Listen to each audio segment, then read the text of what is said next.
massive explosion in the heart of the Lebanese capital.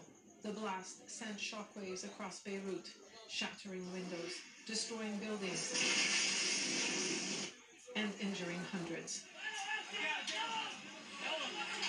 The streets were filled with panic and confusion. My car was down there. It rolled over. I think my injuries are because of the glass. The glass cut me up. My car was like this. I don't know what happened. I was fishing.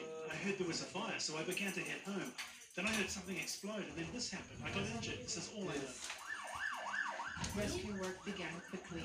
Lebanon Converged on the site of the blast. How much people are see that now? Putting out 7 fire 8. and getting the injured to safety.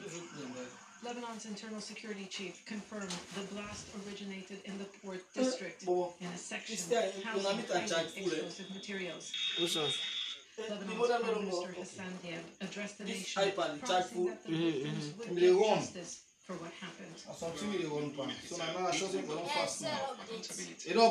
Those responsible for this catastrophe will pay the price. This is a promise to the martyrs and the injured. This is a national commitment. While the cause is still unknown, some are already blaming the government. Lebanon is an accident waiting to happen in so many places, whether it's public services, electricity, all kinds of government industries are not regulated well. We don't have inspectors that so many buildings could collapse. So again, all the problems that Lebanon faces is because they don't really have a strong government that is able to ensure the safety of its citizens.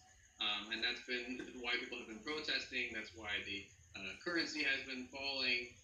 So, there's so many possible accidents in Lebanon, so it's very hard to speculate. Ambulances continue to arrive at the scene of the explosion. There have been dozens of casualties. Many victims are still trapped in the rubble, and rescue work looks set to continue long